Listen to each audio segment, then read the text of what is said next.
আসসালামু আলাইকুম। আপনারা সবাই কেমন আছেন? এই গরমের মধ্যে তো কোনো কিছু খাইতেই ভালো লাগে না, তাই আমি এখন এই কচু দিয়া, জংলা কচু দিয়া টক রান্না। এই কচু তো সবাই আপনারা পানি দিয়ে যে বসাই দিলাম, সাথে লবণ দিয়ে দিব। তারপর কচুটা ভালো করে সিদ্ধ করে দুইটা নিব। আপনারা দেখতে থাকেন। এই যে কচুটা দেখেন, আমার কচুটা পরে সিদ্ধ হয়ে গেছে। কচুটা আমি এখন দুইটা নিব। কচুটা আমার বড় হয়ে গেছে গা, দেখেন একবারে নিঃশ্বাস করে নিচে ঘুরছে। এখন তো এই সমস্ত রাম থেকে থেকে উঠেই গেছে। রাম দিলাম বাগারের মধ্যে একটু রসুন, রসুনটা আমি বাগার আনাই আর দিলাম।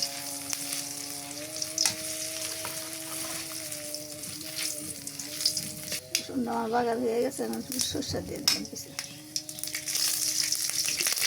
আমি টকটা বলে দিই।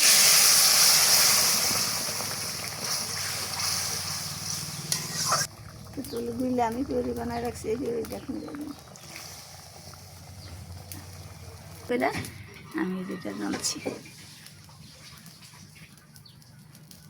দেখেন।